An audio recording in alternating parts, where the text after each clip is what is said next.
दोस्तों आज मैं लेकर आया हूं एक ऐसी कहानी, एक ऐसी रियल स्टोरी जिस कहानी का हम कभी न कभी एक हिस्सा रहे हैं या उस स्टोरी में हमने कभी न कभी एक अहम रोल प्ले किया है।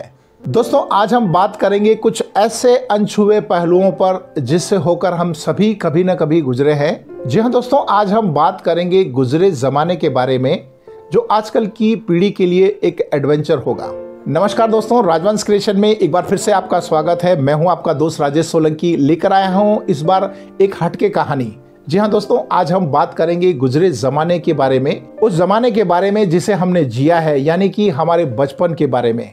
दोस्तों इस वीडियो में आज हम उस जिंदगी को जिएंगे जो बहुत पहले हम अपने बचपन में पीछे छोड़ आए थे। जी हाँ दोस्तों, आज के इस वीडियो के माध्यम से आज हम फिर से जिएंगे वो जिंदगी, फिर से लौटेंगे उस बचपन में जो कहीं ना कहीं हम पीछे छोड़ आए हैं और हम सभी ने कहीं ना कहीं उस दौर को जिया है।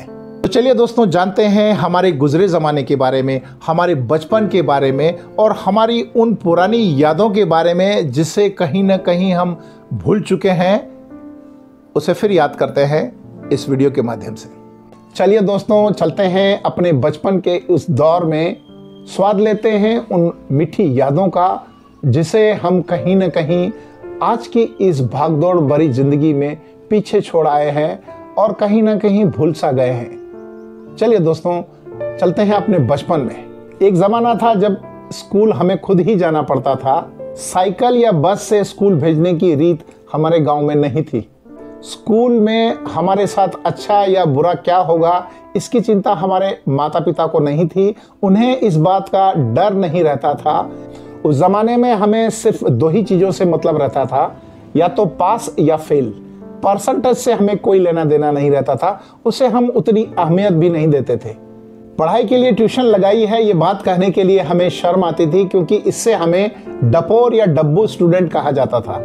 उस ज़माने में हमारी ऐसी धारणा थी कि अक्सर किताबों में पीपल के पत्ते, विद्या के पत्ते और मोर पंख रखने से हम होशियार हो सकते हैं, ऐसी हमारी उस ज़माने में धारणा थी। उस ज़माने में हमें शुरुआत में कपड़े की थैली दी जाती थी जिसको हम अपना बस्ता कहते थे, और जब हम छठी क्लास में आए तो हमें एल्यूमिनियम की पेटी दी गई जिसे हम बड़े इतरा करके चलते थे, स्कूल में जाने का आनंद लेते थे।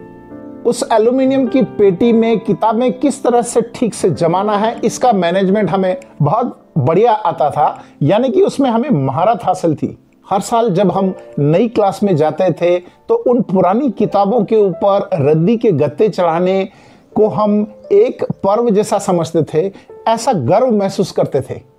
हमें अक्सर हमारे सीनियर स्टूडेंट की पुरानी किताबें लेकर ही पढ़ना पड़ता था। उस समय नई किताबें हमारे लिए इतनी आसानी से उपलब्ध नहीं होती थी, हमें पुरानी किताबों से ही पढ़ना पड़ता था। साल खत्म होने के बाद हमारी पुरानी किताबों को बेचना और हमारे से सीनियर स्टूडेंट की पुरानी किताबों को खरीदने में हमें किसी प्रकार की कोई शर्म नहीं लगती थी, क्योंकि हर साल ना तो किताब बदलती थी और ना ही पाठ्यक्रम यानी कि सिलेबस बदलता था। हमारे पिताजी को कभी भी हमारी पढ़ाई बोझ नहीं लगती थी, वे हमेशा निश्चिंत रहा करते थे। स्कूल की छुट्टियों में हमारे जो वेकेशन है वो इस तरह से बीतते थे, यानी कि साइकिल लेकर के हम निकलते थे। एक दोस्त आगे के डंडे पे बैठता था, दूसरा दोस्त पीछे के कैरियर पर बैठता था और बड़ी शान से हम लोग घूमते थे। यही हमारा वेकेशन होता था। स्कूल के मास्टर से मार खाना, पैरों के अंगूठे पकड़कर खड़े रहना, और मास्टर जी अक्सर हमारे कानों को तब तक मोड़े रखते थे जब तक कान लाल नहीं हो जाते थे। उसके बावजूद भी हमारा ईगो कभी आड़े नहीं आता था। हमें अक्सर स्कूल में और घर में मार पड़ती थी, जिससे मारने वाला भी खुश रहता था और मार खाने वाला भी खुश रहता था, यानी कि जिंदगी बड़े मजे से कटती थी। नंगे पैर किस तरह से गुल्ली डंडा खेलना है, नंगे पैर किस तरह से क्रिकेट, खो खो, कबड्डी खेलना है, इसका लुत्फ सिर्फ हम ही लोग उठा पाए हैं। आज की पीढ़ी को इसका अंदाजा भी नहीं है। गांव का वो पुराना सा तालाब हमारे लिए एक स्विमिंग पूल था, उसी में हम घंटों नहाते थे और अपनी जिंदगी के आनंद लेते थे। एक और मजे की बात है कि दिवाली पर जब हमें पटाखों की लड़ी मिलती थी, उन सभी पटाखों को हम छुट्टा करते थे और जेब में भर के एक एक पटाखा फोड़ते थे। उसमें हम बड़ा गर्व महसूस करते थे, कभी शर्म महसूस नहीं करते थे। हमने कभी भी अपने माता पिता को आई लव यू नहीं कहा, क्योंकि आई लव यू होता क्या है ये हमें पता ही नहीं था। जब भी स्कूल की छुट्टी होती थी, स्कूल के गेट पर एक टॉफी वाला, इमली वाला खड़ा रहता था। यदि कोई दोस्त हमें इमली या टॉफी खिला देता था तो उसमें हम अपने आप को कृतज्ञ समझते थे।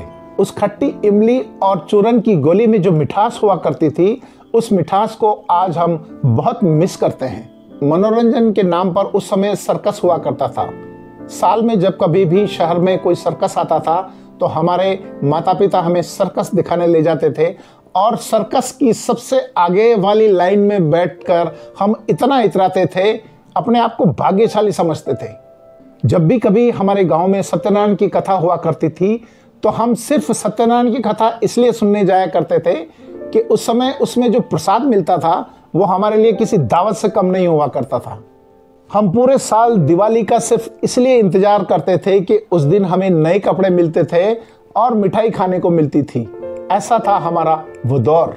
जब भी कभी 15 अगस्त या 26 जनवरी आती थी तो हम थाली में अंगार को रखकर अपने कपड़ों की इस्त्री करते थे, यानी कपड़ों की सलवटों को निकालते थे। ऐसा दौर हमने जिया है। आज की इस युवा पीढ़ी के लिए हो सकता है ये एक एडवेंचर लगे, लेकिन ये रियल है। हमने उस जीवन को जिया है और उस जीवन में जो आनंद था, जो खुशी थी, उसका एक अलग ही मजा था। मगर आज जमाना बदल चुका है। आज ना तो वो चूरन वाला है, ना वो इमली वाला है, ना आज वो साइकिल है, ना वो दोस्त है, ना वो चूल्हा है, ना वो चूल्हे की आग है, ना वो थाली है।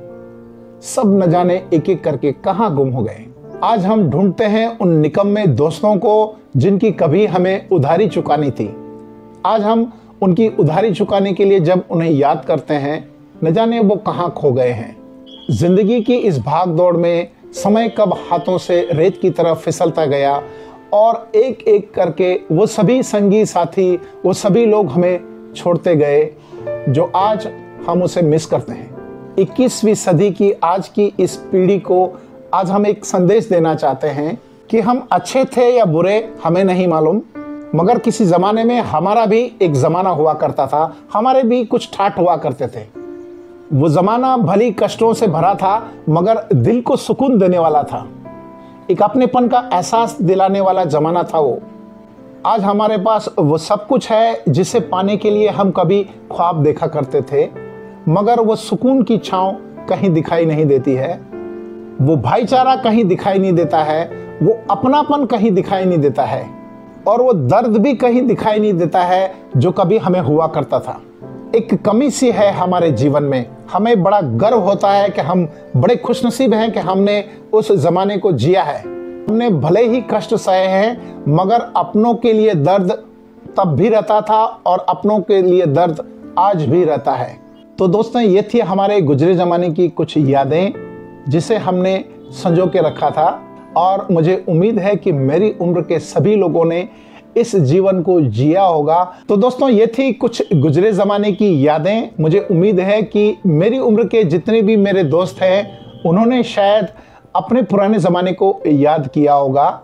मुझे उम्मीद है कि दोस्तों आज का मेरा ये वीडियो आपको ज़रूर पसंद आया होगा। यदि आपको आज का मेरा ये वीडियो पसंद आया हो तो लाइक करें और आज की पीढ़ी को शेयर करें, ताकि उनको पता लगे हमारे गुजरे ज़माने के बारे में, हम लोगों के जीवन के बारे में, कि किस तरह से हमने कम सुविधाओं के बावजूद भी हर वो चीज़ हासिल की है जो आजकल के बच्चे हासिल नहीं कर पाते हैं। इस वीडियो के माध्यम से हम संदेश देना चाहते हैं उन युवाओं के लिए कि कितनी भी कठिन परिस्थिति आए, कम से कम सुविधाओं में भी अपने आप को स्थापित करना है, अपने आप को प्रूफ करना है। मैं उम्मीद करता हूं दोस्तों कि आज का मेरा ये वीडियो आपको पसंद आया होगा। यदि आपको आज का मेरा ये वीडियो पसंद आया हो तो लाइक करें, अपने दोस्तों के साथ साथ उन युवाओं को भी शेयर करें, ताकि उनको पता लगे कि किस तरह से उनके पापा या उनके दादाजी जिया करते थे और किस तरह से स्ट्रगल करके आज वो यहाँ तक पहुँच पाए हैं। उनसे कुछ शिक्षा लें और उनके मार्गदर्शन पर चलें, ताकि छोटी छोटी चीज़ों में वो जो घबरा जाते हैं, जो नर्वस हो जाते हैं, शायद आज का ये वीडियो देखने के बाद उन्हें कुछ मोटिवेशन मिलेगा।